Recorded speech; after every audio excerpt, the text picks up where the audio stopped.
You're reading this because something inside you knows you're capable of more. Not in a vague, inspirational way, in a concrete, specific way. You know exactly what you need to do. You've known for months, maybe years.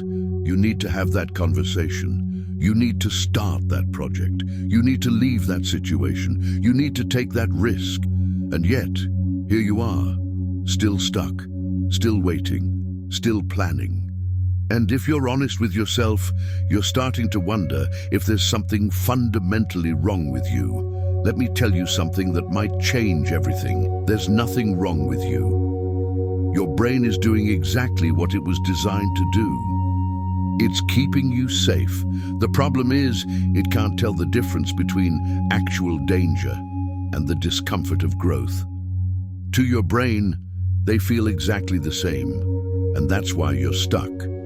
Not because you're lazy, not because you lack discipline, but because every time you try to move forward, your nervous system perceives a threat and pulls you back to safety, back to the familiar, back to the life you say you want to change, but that your body recognizes as survivable. Think about the last time you decided to make a change. Maybe you were going to start waking up earlier, or finally launch that business, or have that difficult conversation you've been avoiding. You felt motivated, you felt ready, you made a plan, and for a day, maybe two, you actually followed through. But then something happened. You felt this overwhelming resistance, this voice in your head that said, not today, tomorrow, and tomorrow became next week, and next week became never, and you told yourself it was because you were tired or busy, or the timing wasn't right. But that wasn't the real reason. The real reason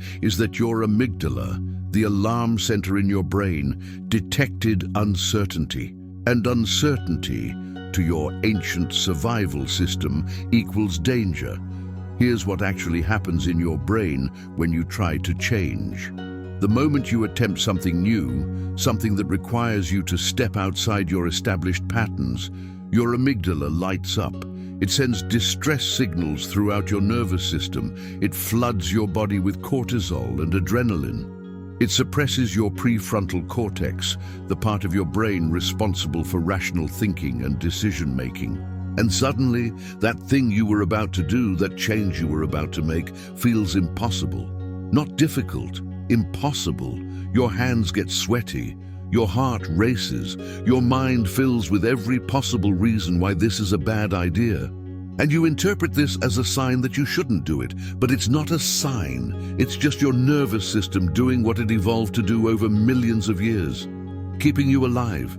The brutal truth is this: your brain would rather keep you in a situation that makes you miserable but predictable than risk the uncertainty of something better. Because misery that's familiar feels safer than happiness that's unknown. Your nervous system doesn't care about your goals. It doesn't care about your potential. It doesn't care about the life you want to build. It cares about one thing: keeping you alive. And in the environment where your survival instincts evolved, staying with the tribe, doing what everyone else did, avoiding anything new or different, those were the strategies that kept you alive. But you're not on the savannah anymore. The threats you face aren't lions. They're opportunities disguised as risks, growth disguised as danger, your future disguised as something to be afraid of. Let me tell you about Marcus. Not his real name, but his story is real. Marcus was brilliant. Top of his class in university, sharp mind, clear communicator. Everyone who knew him said he was going places. But at 32, Marcus was working a job he hated, living in a city he didn't like, in a relationship that had died years ago, but neither person had the courage to bury. His friends couldn't understand it. His family was confused.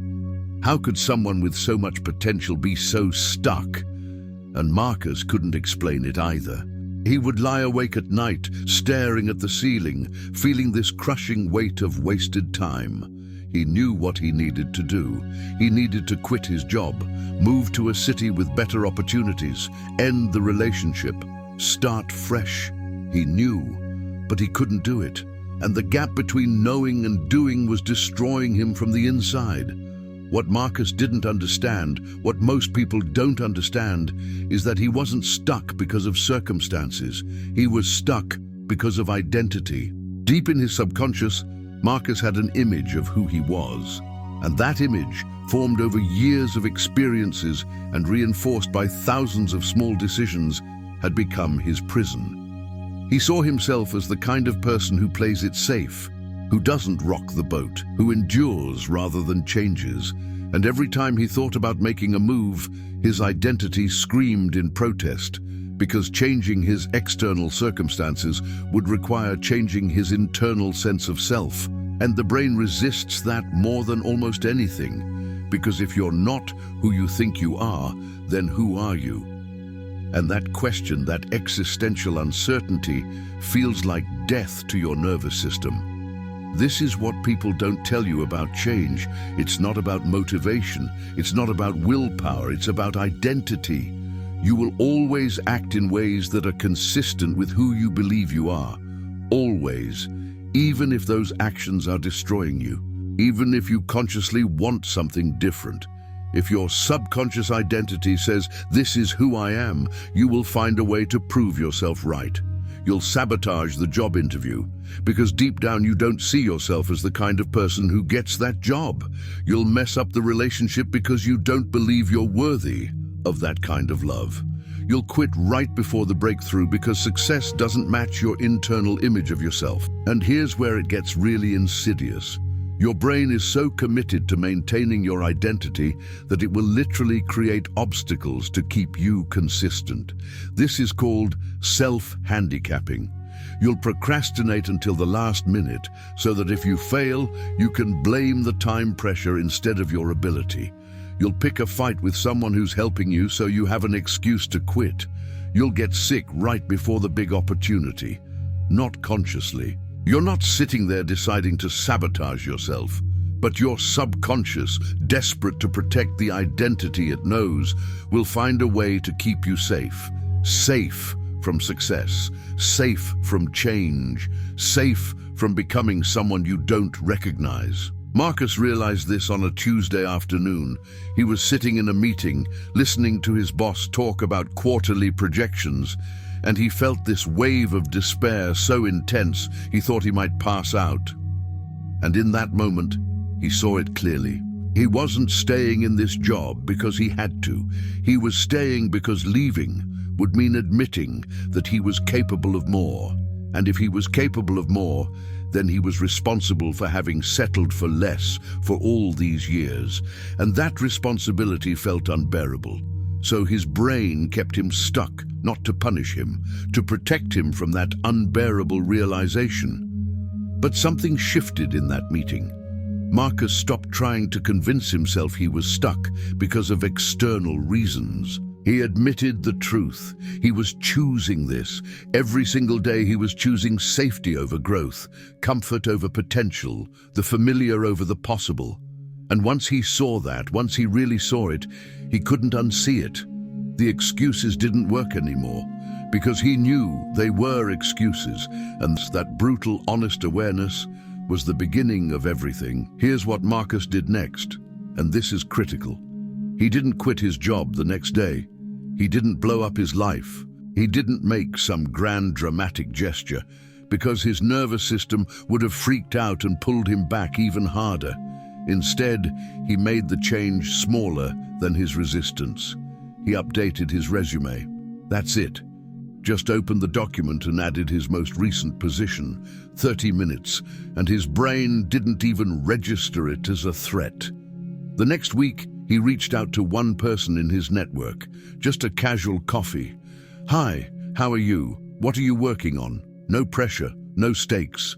His nervous system stayed calm. The week after that, he applied to one job. Just one. Not the perfect one, not his dream role. Just one that was slightly better than what he had. Small, manageable, non-threatening. And here's what happened. Nothing dramatic. He didn't get that first job, or the second, or the fifth, but something was changing underneath. With each small action, each tiny step that didn't trigger his threat response, he was collecting evidence of a new identity. He was becoming someone who takes action, not someone who thinks about taking action, someone who actually does it. And after 3 months of these small, consistent, non-threatening steps, something shifted. He got an interview, and he didn't sabotage it. He showed up, he was honest, he was himself, and he got the job. Not because he suddenly became confident, but because his identity had shifted enough that success no longer felt like a threat. This is the secret that nobody tells you. You don't change your life by changing your life. You change your life by changing your identity. And you change your identity by collecting evidence, one small action at a time, that you are the kind of person who does the thing, not tries to do the thing. Does it, even when it's hard, even when it's uncomfortable, even when every fiber of your being wants to retreat back to safety. But let's talk about what happens when you start to succeed, because this is where most people get caught. You start taking action, you start seeing results, things start to actually work, and then right when momentum is building, right when breakthrough is close, you do something to mess it up. You miss the deadline, you pick the fight, you make the mistake, and you tell yourself it was bad luck or bad timing or just one of those things. But it wasn't. It was your upper limit problem. You have an internal thermostat for how much success, how much happiness, how much abundance you believe you're allowed to have. And when you exceed that limit, when you start to outgrow your identity, your system panics and finds a way to bring you back down to the level you're familiar with. Think about it. Have you ever noticed that you seem to plateau at a certain level? Maybe it's a certain income, or a certain level of fitness, or a certain quality of relationship. You push up against it, you get close, and then something always happens to knock you back. That's not coincidence. That's your identity ceiling. And until you raise that ceiling, until you expand your sense of what you're allowed to have, you'll keep hitting it over and over and over. So how do you raise it? You have to become comfortable with discomfort. You have to practice tolerating more success than you're used to, more happiness than feels normal, more love than you think you deserve. And that practice, that conscious decision to not self-destruct when things are going well, that's the real work. Because your system will scream. It will tell you that you're getting too big for your britches, that you're being arrogant, that you're going to disappoint people, that you're going to fail spectacularly and everyone will see. And you have to acknowledge those voices, thank them for trying to protect you, and move forward anyway. Let me give you a framework. When you feel that resistance, that overwhelming urge to quit or sabotage or retreat, pause just for a moment and ask yourself, is this actual danger or is this growth? Is my life actually at risk right now? Or does this just feel uncomfortable because it's new? And 99% of the time, it's the latter. You're not in danger, you're just growing. And growth feels like danger to your nervous system because it can't tell the difference. Once you've identified that it's growth, not danger, you negotiate with your nervous system. You say, I hear you. I know this feels scary. I know you're trying to keep me safe. And I appreciate that. But we're going to do this anyway. Not the huge, dramatic version, the small version, the version that's so small you barely notice it, and we're going to do it together, you and me, because I'm not trying to destroy you, I'm trying to evolve you, to update you, to show you that we can handle more than we think we can. And then you take the smallest possible action, not the action that feels significant, the action that feels almost embarrassingly small. Because that's the action that bypasses your threat response. That's the action you'll actually do. And doing, no matter how small, is infinitely more powerful than thinking about doing. Because doing changes your identity. Thinking about doing just reinforces that you're the kind of person who thinks about things but doesn't do them. Marcus told me something 6 months after he started this process. He said the hardest part wasn't taking action. It was accepting that the action didn't need to be big to count. His whole life, he'd been waiting for the moment when he'd feel ready to make the big move, the dramatic change, the hero's transformation. But that moment never came, because that moment doesn't exist. There's no ready, there's only willing, and willingness starts with the smallest unit of action, a single step, a single decision, a single moment where you choose growth over comfort. Now, I want to talk about something uncomfortable. The people in your life right now, they have an investment in you staying who you are. Not because they're bad people, not because they don't love you, but because your change threatens their stability. When you change, you hold up a mirror that shows them they could change too. And if they're not ready to look at that, if they're still comfortable in their stuckness, they will consciously or unconsciously try to pull you back. They'll remind you of past failures. They'll question your new choices. They'll tell you to be realistic. They'll say they're concerned about you, and they'll believe it. They'll genuinely think they're helping. But what they're really doing is protecting themselves from the discomfort of watching you outgrow the version of you that they know. This is brutal to accept. Some people you love, people who've been with you for years, they might not be able to come with you where you're going. Not because you're abandoning them, but because you're moving in different directions. And that's painful. It's painful to watch someone you care about become an obstacle. It's painful to realize that some relationships were built on your brokenness, not your wholeness. It's painful to choose your future over your comfort. But it's necessary, because you cannot grow and stay the same. You cannot change and keep everything exactly as it is. Something has to give. And what gives is usually the relationships that were based on who you were, not who you're becoming.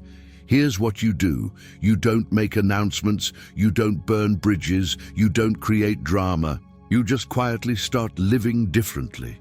You stop seeking permission from people who will never give it. You stop explaining yourself to people who are determined to misunderstand you.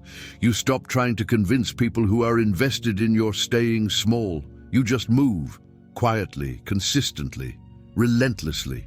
And the people who are meant to be in your new life will find you. And the people who aren't will find reasons to leave. And both are okay. Let me tell you about the moment Marcus knew he'd actually changed. He was 6 months into his new job. Things were going well. Really well. Better than he'd imagined. And one night his old college friends were in town. They went to dinner. And within 10 minutes, the conversation turned to complaints about their jobs, their relationships, the government, the weather, everything. And Marcus sat there listening, and he felt this disconnect. Not judgment, not superiority, just disconnect. Because he wasn't that person anymore. The person who bonded over shared misery, the person who wore his struggles like a badge. He'd become someone who faced problems instead of complaining about them. Someone who took responsibility instead of placing blame. And in that moment, he realized he'd crossed over. He'd become the person he was trying to become. Not perfectly, not completely, but undeniably. And here's the thing, his friends felt it too. The conversation got awkward. Someone made a comment about how Marcus had changed. Not said as a compliment, said as an accusation. And old Marcus would have backpedaled, would have minimized, would have shrunk back down to make everyone comfortable. But new Marcus just smiled and said, "Yeah, I have." And the table got quiet, and Marcus knew in that moment that this friendship had run its course, and it hurt. But it also felt right, because he wasn't willing to shrink anymore, not for anyone, not even for people he loved. This is what growth costs. Not money, not time, not effort. It costs who you used to be. It costs the relationships that were built on that old version. It costs the comfort of being understood by people who knew you when. And you have to be willing to pay that price. Because the alternative, staying small to make other people comfortable, that price is even higher. That price is your potential, your future, your self-respect. And that's a price that compounds with interest every day you pay it. So let's get practical. Because you've been listening for a while now, and if this is just information, if this is just another thing you consume and then forget, then we've both wasted our time. So here's what you're going to do, not tomorrow, not next week, as soon as this ends. You're going to identify the one thing you've been avoiding, the conversation, the decision, the action, the thing you know you need to do, but you've been telling yourself now isn't the right time. Write it down, make it concrete, and then make it smaller. Whatever you just wrote, cut it in half. No, cut it in half again. Make it so small that your brain doesn't even recognize it as the thing you're afraid of. Make it small enough that you could do it in the next 5 minutes without your nervous system freaking out. If the thing you're avoiding is starting a business, don't start the business. Spend 5 minutes researching domain names. That's it. If it's leaving a relationship, don't leave the relationship today.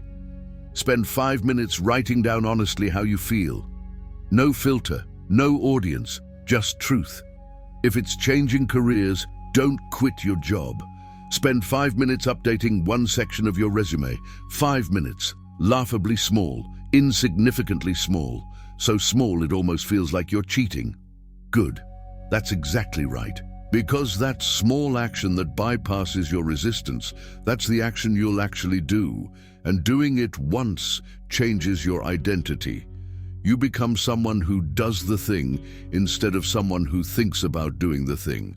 And tomorrow, you do it again. Same time, same tiny action or the next tiny action in the sequence, and the day after that. Not because you feel motivated. You won't feel motivated. Not because you've figured everything out. You haven't. But because you've decided that this is who you are now. Someone who takes action, someone who keeps commitments to themselves, someone who moves forward even when it's hard. That's your identity now. Not something you're trying to become, something you are. Starting today, here's what's going to happen. For the first week or two, it's going to feel strange, maybe even pointless. You're going to think, this tiny action isn't making a difference. I need to do more. I need to go bigger. Resist that urge, because that urge is your old pattern, trying to reassert itself. Big dramatic action that you can't sustain, that triggers your nervous system, that ends in burnout and gives you an excuse to quit. Stay small, stay consistent. Trust the process even when you can't see the results yet, because what you're doing isn't just completing tasks. You're rewiring your brain, you're building new neural pathways, you're updating your identity, and that takes more time than you want, but less time than you think. After a month, something will shift. You'll notice that the action that felt hard at the beginning now feels automatic.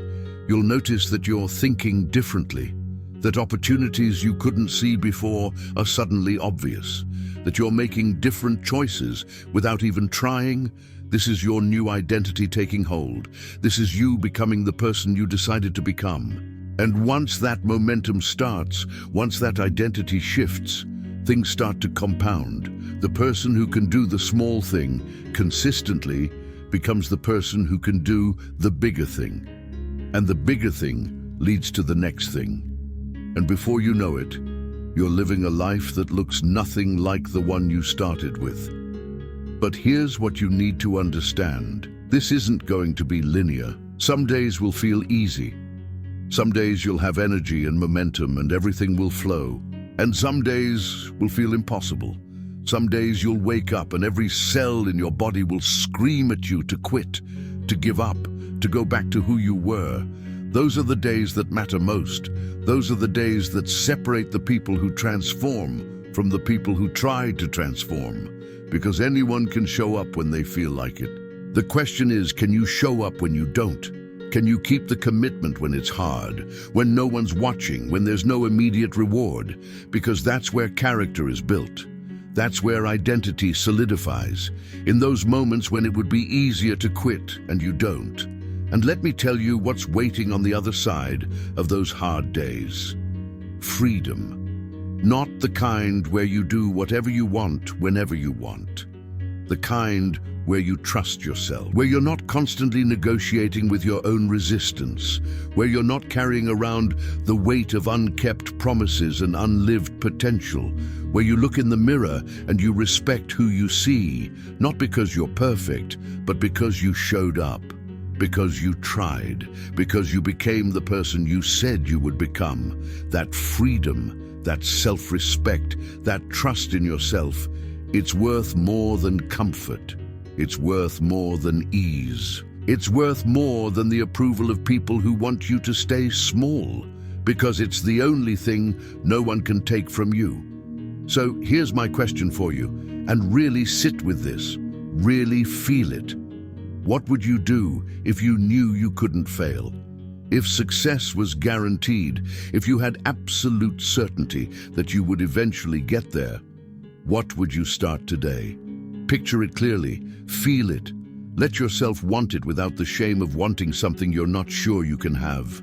Now ask yourself the harder question. What are you doing instead, and why?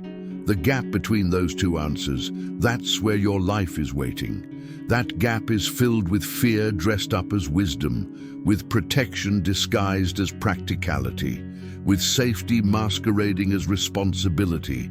And every day you let that gap exist, every day you choose the safe answer over the true answer. You're choosing to leave that life unlived. You're not broken, you're not uniquely flawed, you're not incapable. Your brain is just doing what brains do, protecting you from perceived threats. The problem is, it's protecting you from the wrong things.